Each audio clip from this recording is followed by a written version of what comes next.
العالمین والصلاۃ والسلام علی رسولہ الکریم اما بعد فاعوذ باللہ من الشیطان الرجیم بسم اللہ الرحمن الرحیم وعن ابن عمر رضی اللہ تعالی عنہما ان رجالا من اصحاب النبی صلی اللہ علیہ وسلم مروا لیلۃ القدر فی المنام فی السبع الاواخر فقال رسول اللہ صلی اللہ علیہ وسلم ارى رؤياكم قد تواتعت في السبع الاواخر فمن كان متحريها فليتحرها في السبع الاواخر متفق علیہ۔ آج کے درس کے اندر جو ہے رمضان میں آنے والی بابرکت رات لیلۃ القدر جو ہے اس کے بارے میں ذکر ہے۔ تو لیلۃ القدر رمضان میں آنے والی ایک رات ہے جس کے اندر قرآن نازل ہوا، جیسا کہ اللہ رب العزت فرماتے ہیں شہر رمضان الذی انزل فیہ القرآن، رمضان وہ ہے جس میں قرآن نازل ہوا۔ دوسری جگہ پر فرمایا انا انزلناہ فی لیلۃ القدر، بے شک ہم نے اس کو یعنی کہ قرآن کو لیلۃ القدر میں نازل کیا۔ تو قرآن کی ابتدا جو ہے نزول کی وہ لیلۃ القدر کو ہوئی ہے۔ تو لیلۃ القدر اس لیے کہتے ہیں کہ اس کی عظمت کی وجہ سے، قدر و منزلت کے عظیم ہونے کی وجہ سے، یعنی کہ ایسی رات ہے جس کی قدر و منزلت جو ہے اللہ کے ہاں بہت زیادہ ہے، اس لیے اس کو لیلۃ القدر کہتے ہیں۔ یا ایک قول یہ ہے کہ اس کو لیلۃ القدر اس لیے کہتے ہیں کہ سال کی تقدیریں جو ہیں وہ لکھی جاتی ہیں، جیسا کہ اللہ رب العزت فرماتے ہیں انا کنا منذرین، بے شک ہم ڈرانے والے ہیں، فیہا یفرق کل امر حکیم۔ تو اس وجہ سے بھی بعد نے کہا کہ لیلۃ القدر کو لیلۃ القدر اس لیے کہتے ہیں کہ سال کی تقدیریں جو ہیں یہ جاری ہوتی ہیں اس رات کو۔ تو لیلۃ القدر کی فضیلت کے متعلقہ قرآن کے اندر تو اللہ رب العزت نے فرمایا انا انزلناہ فی لیلۃ القدر، بے شک ہم نے اس قرآن کو لیلۃ القدر میں نازل کیا۔ لیلۃ القدر خیر من الف شہر، فرمایا کہ یہ جو رات ہے لیلۃ القدر والی یہ 1000 مہینوں سے بہتر ہے۔ تنزل الملائکۃ والروح فیہا، اس کے اندر فرشتے اور روح جبریل علیہ السلام کا نزول ہوتا ہے۔ اور فرمایا کہ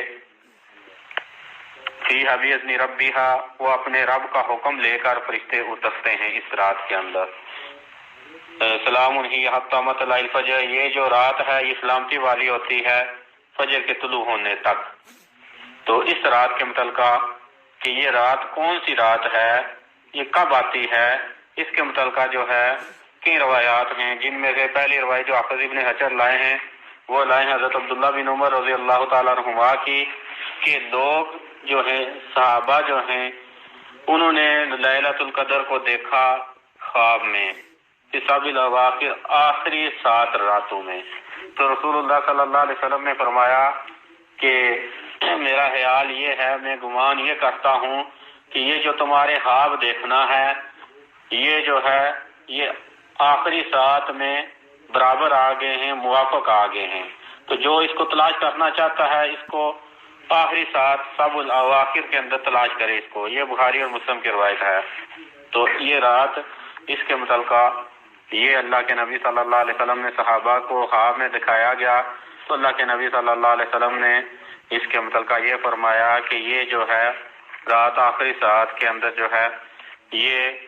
ہے، لیکن یہ ساتھ فرما دیا کہ جو تلاش کرنا چاہتا ہے اس کے اندر تلاش کرے، یعنی کہ تعین نہیں کی کہ یہ فلاں رات ہے، یہ نہیں تعین فرمائی اللہ کے نبی صلی اللہ علیہ وسلم نے۔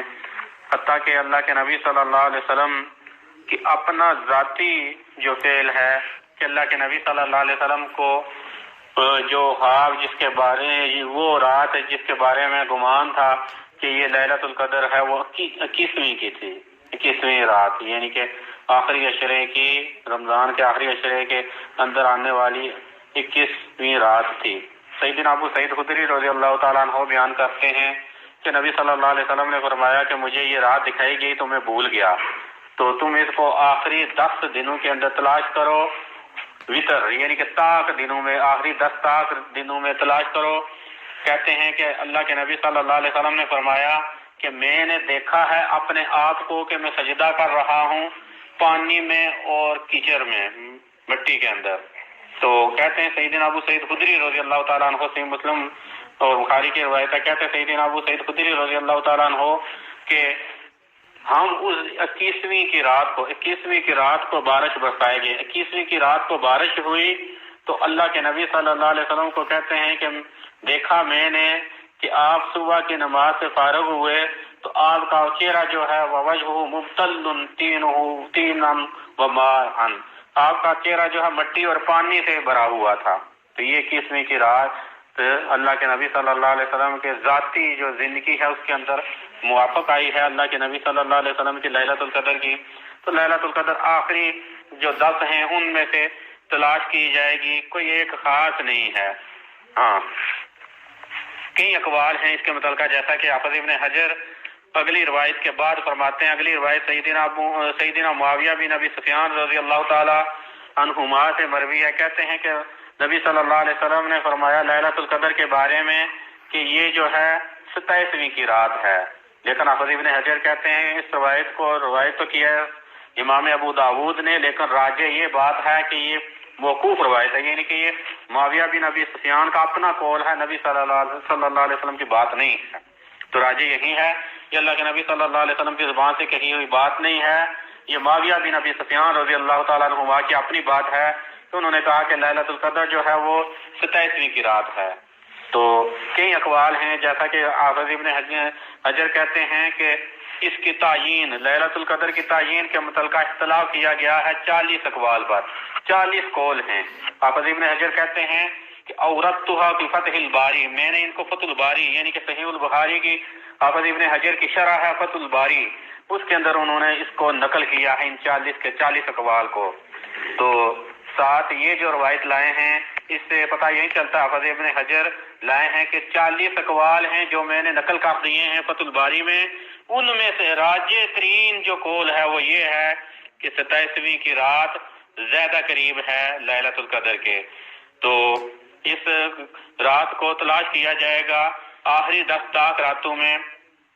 آخری 10 میں سے بھی جو ہے زیادہ سے زیادہ یہی کہا جا سکتا ہے کہ زیادہ امکانات جو ہیں 27ویں کے ہیں، لیکن بات یہ ہے کہ یہ اس کو ایک مقرر نہیں کر لینا رات کو کہ یہ 27ویں کی ہے، اس کو آگے پیچھے نہیں کیا جا سکتا، نہیں، بلکہ اس کو تلاش کرنے کا جو اللہ کے نبی صلی اللہ علیہ وسلم نے حکم دیا ہے یہ اسی لیے دیا ہے کہ یہ نہ ہو کہ لوگوں کو کہا کہ 10 کو تلاش کرو، 7 بتا دیا جائے کہ ایک رات ہے، تو پھر تو لوگ کہیں گے کہ یہ کیسی بات ہے کہ تلاش کرنے کا بھی کہہ رہے ہیں نبی صلی اللہ علیہ وسلم، 7 جو ہے ایک رات بتا بھی دی ہے، تو یہ رات جو ہے تعین کے ساتھ کوئی نہیں پتا۔ بعد میں 21ویں کی، جیسا کہ نبی صلی اللہ علیہ وسلم کے فعل سے ثابت ہے کہ اللہ کے نبی صلی اللہ علیہ وسلم کی ذاتی زندگی میں 21ویں کی رات جو ہے وہ موافق آ گئی تھی لیلۃ القدر کے، اور اسی طرح کئی نے 23ویں 25ویں کے بھی اقوال نقل کیے ہیں۔ تو بعض نے یہ بھی نقل کیا ہے کہ یہ لیلۃ القدر جو ہے منتقل ہوتی رہتی ہے، ہر سال منتقل ہوتی رہتی ہے، ایک جگہ برقرار نہیں ہے، یہ منتقل ہوتی رہتی ہے۔ تو زیادہ سے زیادہ یہی ہے کہ آخری 10 جو ہیں آخری عشرہ رمضان کا، اس کی طاق راتوں میں اس کو تلاش کیا جائے، اس کو تلاش کرنے کا حکم ہے۔ باقی اس کو تلاش کرتے ہوئے اگر یہ رات مل جائے تو اس کے اندر جو ہے ایک خصوصی دعا اللہ کے نبی صلی اللہ علیہ وسلم نے حضرت عائشہ صدیقہ رضی اللہ تعالیٰ عنہا کو سکھلائی، کہتی ہیں کہ میں نے کہا ہے اللہ کے نبی صلی اللہ علیہ وسلم کیا خیال ہے آپ کا، اگر مجھے پتہ چل جائے کہ لیلۃ القدر جو ہے یہ ہے، یعنی کہ جس کے اندر میں عبادت کر رہی ہوں مجھے پتہ چل گیا کہ یہ لیلۃ القدر ہے، تو میں کیا کہوں اس رات کو جب پتہ چل جائے؟ تو اللہ کے نبی صلی اللہ علیہ وسلم نے کہا کہ تو یہ کیا ہے عائشہ کہ اللہم انک عفو تحب العفو فاعف عنی، اے اللہ تو معافی کو پسند کرتا ہے اور اے اللہ تو مجھ کو معاف فرما دے، معاف کرنے والا ہے، معافی کو پسند کرتا ہے، مجھ کو معاف فرما دے۔ یہ بار بار الفاظ کہے جائیں۔ یہ روایت جو ہے مسند احمد، ابن ماجہ، ترمذی، نسائی وغیرہ کے اندر آتی ہے، اور امام ترمذی نے اور امام حاکم نے اس روایت کو صحیح قرار دیا ہے۔ تو یہ دعا لیلۃ القدر کے اندر پڑھنے کے لیے اللہ کے نبی صلی اللہ علیہ وسلم نے سیدہ عائشہ صدیقہ رضی اللہ تعالیٰ عنہا کو بتلائی ہے۔ تو اس دعا کو جو ہے لیلۃ القدر کی رات کو آخری عشرے میں کثرت کے ساتھ زیادہ سے زیادہ پڑھا جائے کہ اللہ جو ہے معاف کرنے والا، معافی کو پسند بھی کرتا ہے، تو اللہ سے معافیاں طلب کی جائیں۔ باقی آخری روایت جو ہے حافظ ابن حجر لائے ہیں کہ 3 مساجد ایسی ہیں جن کی طرف سفر کیا جا سکتا ہے، تو وہ روایت کل بیان ہوگی کہ کیا مناسبت و کیا مطابقت ہے اس باب میں، اعتکاف کے باب میں اس روایت کو لانے کی وجہ کیا ہے، کیوں لائے ہیں حافظ ابن حجر، اس کے متعلقہ جو مسائل ہیں وہ انشاءاللہ کل بیان ہوں گے۔ واستغفر اللہ لی ولکم ولسائر المسلمین والمسلمات، وآخر دعوانا ان الحمد للہ رب